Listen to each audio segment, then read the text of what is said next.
now because if I don't know when I'm going to because I keep getting distracted.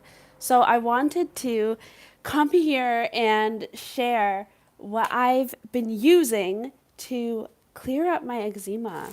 I got a really bad flare up maybe 2 weeks ago. It could have been even 3 weeks ago. You know, time is a thing that I don't always know much about.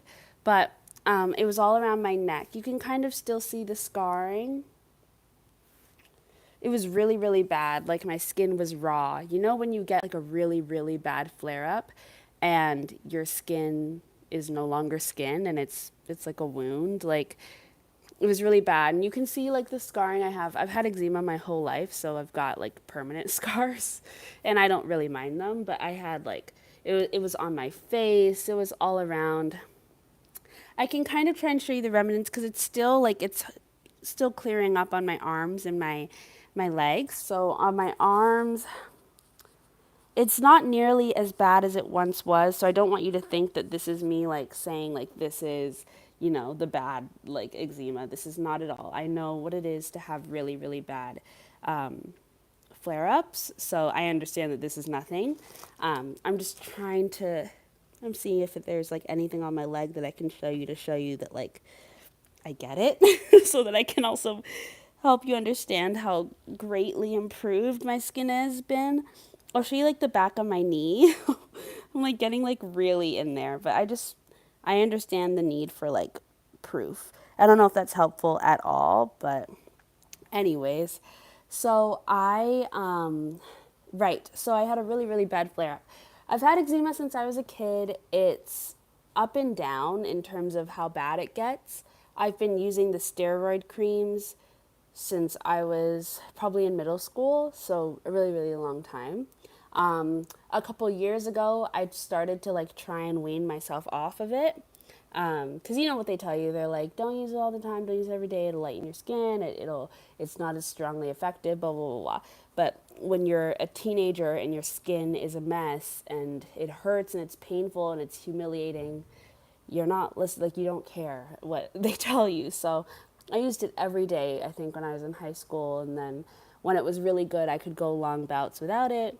And then it would eventually kick back in and all of that. And there's so many things to consider with eczema. Like you have to consider the clothes that you're wearing and the temperature. But I'm not one of those people who would pay that close attention. I would just, when I noticed that it was coming back, I would just use the steroid cream again.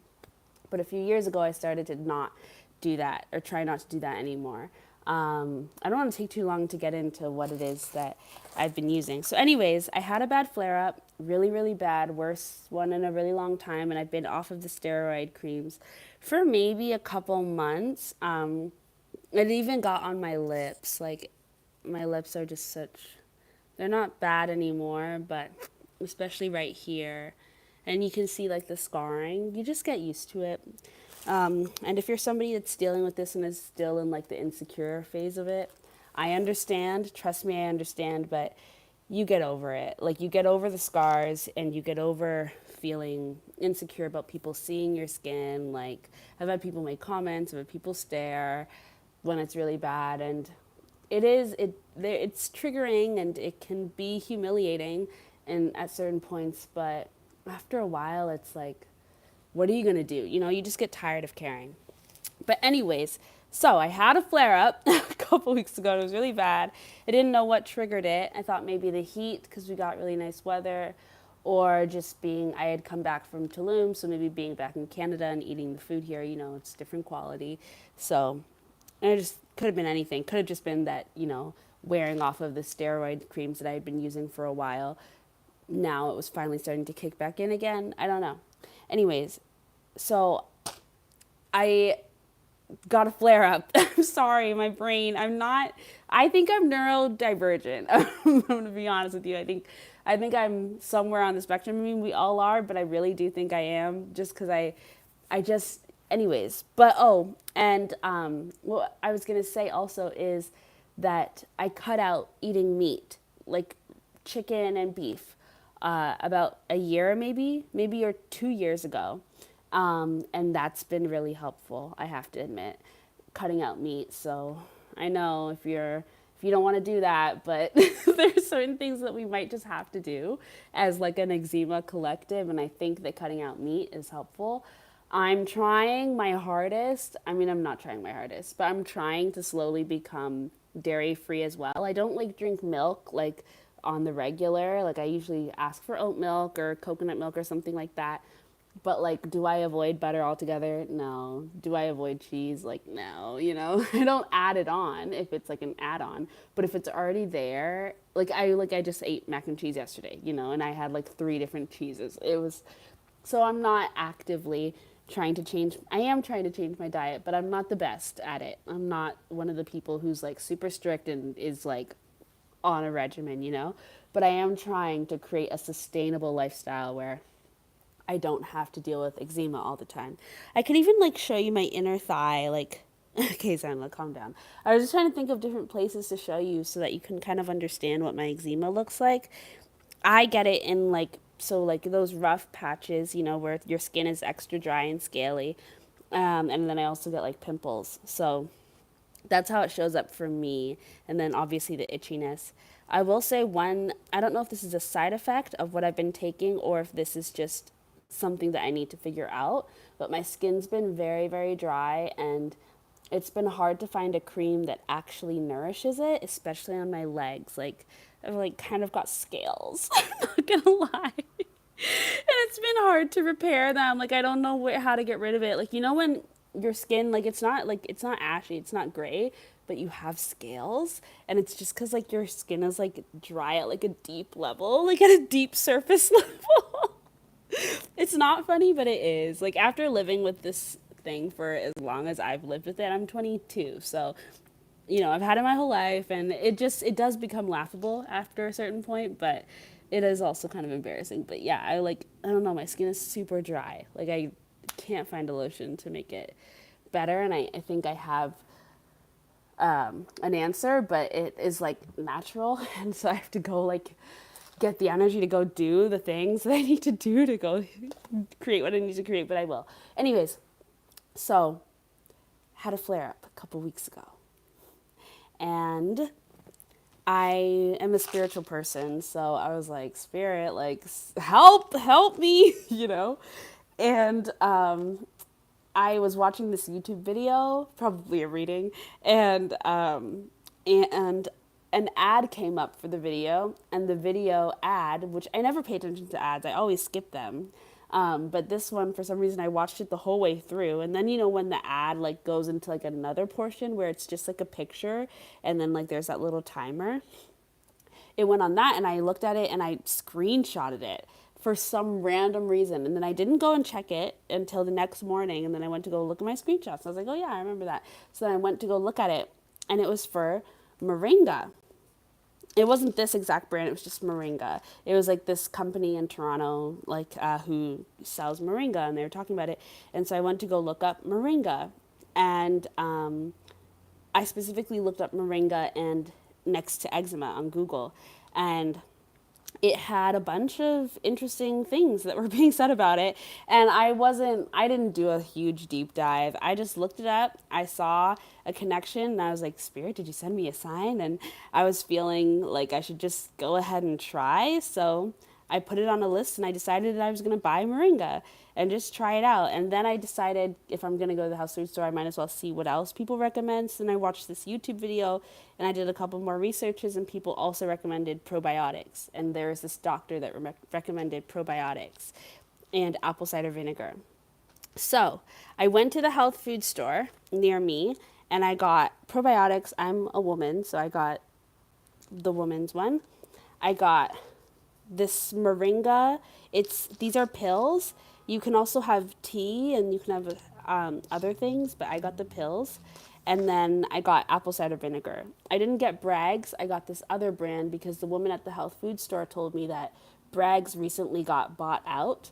And so their apple cider vinegar is not as, it's not as high quality or something like that. So I don't know. And the other one that I bought was also cheaper. So it was a win for me.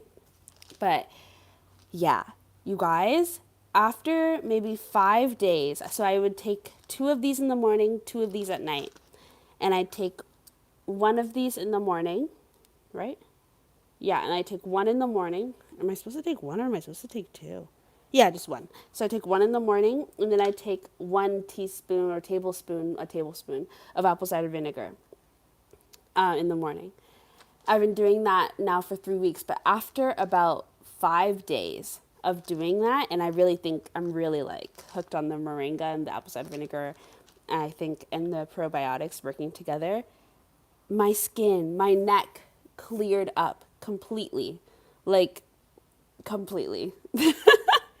And it's kind of insane to me. Like I have always, believed in like holistic healing and natural healing and all that stuff. But I am a child of the healthcare system, and I'm a child of the medical industry and the hospital system. Like, I also have asthma, so I've been in and out of hospitals since I was a kid, and I don't have anything against, like, I just understand the need for the hospital system because I've been someone who has benefited from it, but I also have family who has been traumatized by the medical industry, so I understand both sides.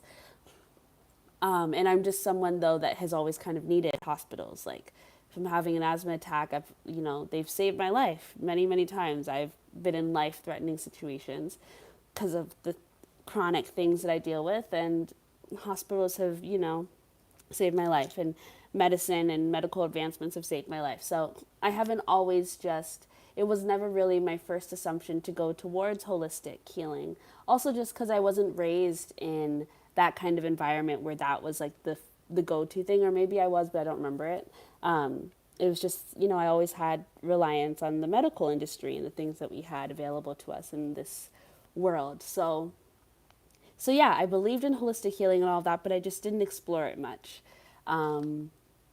But I had, like I said, a couple years ago, I started wanting to get off of the steroid creams because I didn't want to have to rely on that, and also it's expensive. And I was living in the States at the time when I was really on the steroid creams. And then when I moved back to Canada, I had my dad's insurance for a while, but then I dropped out of university for a while. So I lost my dad's insurance coverage and I couldn't afford it. And I think that they cover it through like OHIP, but I just wanted to get off in general. I just didn't want to have to rely on anything that I couldn't make myself, And so, yeah, this is my first experience, my first time ever trying something natural and like actually seeing that it works. And I'm pretty shocked. Like, I'm pretty shocked. I don't know.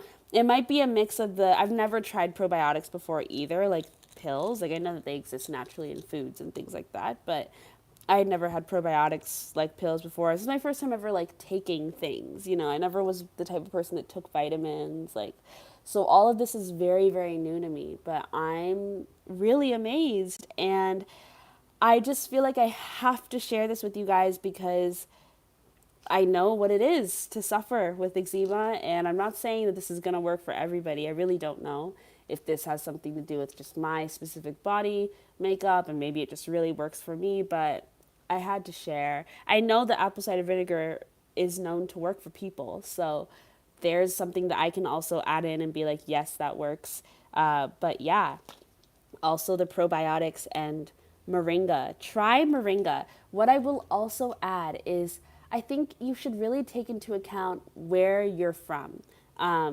So like for me, like Moringa is, I didn't know this before I bought this and started taking this, but Moringa is known as a miracle plant in Jamaica. On my dad's side, we're Jamaican. On my mom's side, I'm South African. So the fact that this is actually a plant source that grows locally in the place that my ancestors for a couple generations have been from, because ultimately we're not from Jamaica, or from somewhere in Africa, but we've had several generations in Jamaica. So our body makeup, it's mixed in with Jamaican soil. It's not as much as it is with Canadian soil, because I'm second generation here, and really it's more like first, because my dad was born in Quebec, but like really he spent a lot of time in Jamaica. It's more so like I'm kind of a mix between first and second generation Canada. So what grows here locally, what's naturally sourced here, is not necessarily what is in most alignment with my body type. But what grows naturally in Jamaica is, and Moringa grows naturally there and is known as being a miracle plant there. And it's performed a miracle on me. Like, anyone who has eczema knows it is hell. It's like, it's literal hell.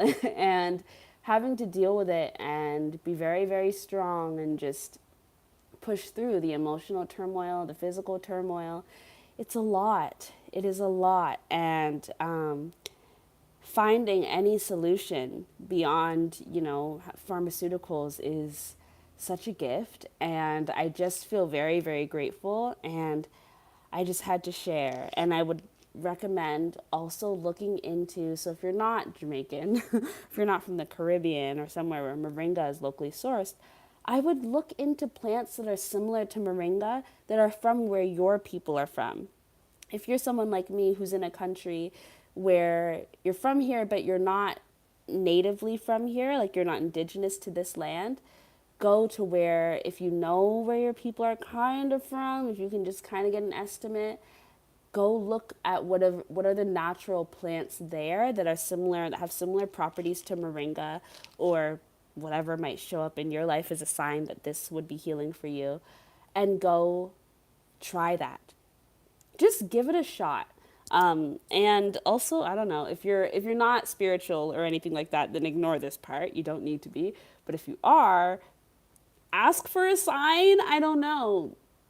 Ask for help, and then kind of look out for what shows up in your world. Because since I've done this, I've also been getting nods to a lot of other plants and things that I should be looking into, like calendula, I think. I don't know how you pronounce it. But I've been told that for when it comes to moisturization and healing with my skin as I continue to heal it. Castor oil, coconut oil. I've been getting hints to look into dandelions a lot. So, and I haven't done it yet, but I'm going to. So, and they grow naturally here. They're just like weeds here. So, yeah, you guys, that's my little thing for you. Try moringa. If anything, just try that. But also look into what might be similar to moringa in your indigenous environment, where your people are from. Because I do think that that plays a role. I don't think it's by coincidence that this just happens to be literally known as like the tree of life plant in Jamaica. Like, what a coinky dink. I don't think so. So, yeah, moringa though. Moringa, probiotics, and then I would take a tablespoon of apple cider vinegar every morning. And I've been doing that consistently.